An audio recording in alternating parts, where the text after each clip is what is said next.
Salam olahraga, apa kabar teman-teman semua? Semoga dalam keadaan sehat. Di laga malam hari ini saya akan mulai membahas pertandingan dari Bundesliga Jerman. Hamburger menghadapi Borussia Dortmund. Dari klasemen sementara kalian bisa melihat di laga ini di mana teman-teman Hamburger dengan formasi 3 back mereka. Begitu juga dengan Borussia Dortmund ya. Dari klasemen sementara ini cukup jauh ya. Hamburger peringkat 13 sedangkan Dortmund berada peringkat 3. Jadi untuk laga ini kedua tim menjalani laga ke-10 ya, pekan ke-10 dari Bundesliga Jerman. Jadi untuk laga ini ada beberapa kemungkinan laga bisa selisih 1 gol ataupun 90 menit berakhir di skor imbang. Kemudian memasuki laga yang kedua, saya membahas pertandingan dari La Liga Spanyol.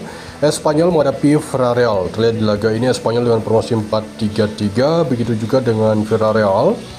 Ada satu pemain akan absen untuk tuan rumah Espanyol. Villarreal di laga ini ada 4 pemain dari klasemen sementara.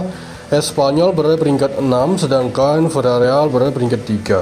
Jadi untuk laga ini menurut versi saya sendiri telah mempertimbangkan kemungkinan besar di laga ini Espanyol akan mampu mendominasi jalannya pertandingan mengingat mereka bermain kandang. Mungkin skor bisa kemenangan Espanyol ataupun imbang. Kemudian saya pergi ke Serie A Italia. Di laga ini mempertemukan tuan rumah Parma menghadapi AC Milan. Terlihat di laga ini Parma dengan formasi 4-4-2 sedangkan Milan dengan formasi 3-5-2. Sekitar ada 7 pemain akan absen untuk tuan rumah Parma. Milan di laga ini hanya 2 pemain saja. Dari klasemen sementara Milan peringkat 3, Parma peringkat 17. Untuk laga ini bisa selisih 1 gol ataupun Parma nampaknya bisa memberi kejutan di laga ini mengingat mereka bermain kandang. Masih di Serie A Italia, saya membahas pertandingan tuan rumah Juventus menghadapi Torino. Terlihat di laga ini Juventus dengan formasi 3-4-2-1, sedangkan Torino dengan formasi 3-5-2 ya. Untuk laga ini ada 5 pemain akan absen untuk tuan rumah Juventus. Torino ada 3 pemain, klasemen sementara tuan rumah Juventus peringkat 6, Torino berada peringkat 13 ya, peringkat 13. Jadi untuk laga ini menurut versi saya sendiri kemungkinan skor tidak akan terjadi 3 gol ya. Kemungkinan skor di laga ini maksimal akan terjadi 2 gol saja.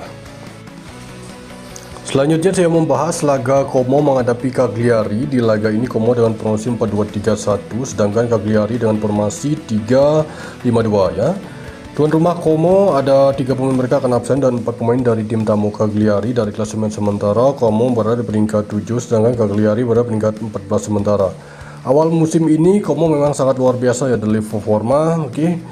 Jadi untuk laga ini kemungkinan besar Como akan memenangkan laga, tetapi skor di laga ini mungkin hanya selisih 1 gol saja ya. Kemudian saya pergi ke Liga Premier Inggris. Di laga ini mempertemukan tuan rumah Sunderland menghadapi Arsenal. Terlihat di laga ini Sunderland dengan formasi 5-4-1 sedangkan Arsenal dengan formasi 4-3-3. Ada sekitar 5 pemain akan absen untuk Sunderland dan 6 pemain dari Arsenal, termasuk Gyökeres, Kievat, Madueke, Martinelli, Odegaard, dan Gabriel Jesus ya. Oke, dari klasemen sementara sama Sunderland ini cukup baik dari pekan ke-10 ya. Arsenal masih di puncak klasemen. Oke, untuk laga ini ada beberapa kemungkinan skor ini tidak akan terjadi 3 gol, maksimal 2 gol saja. Kemungkinan Arsenal mampu memenangkan laga ataupun bisa imbang ya. Dan ini dia laga yang kita tunggu-tunggu, yaitu dari Liga Premier Inggris ya. Tottenham Hotspur menghadapi Manchester United. Terlihat di laga ini Tottenham dengan formasi 4-2-3-1 sedangkan Manchester dengan formasi 3-4-2-1 ya. Oke, untuk laga ini terlihat tuan rumah Tottenham ada 9 pemain mereka yang akan absen, sedangkan untuk Manchester hanya 1 pemain saja.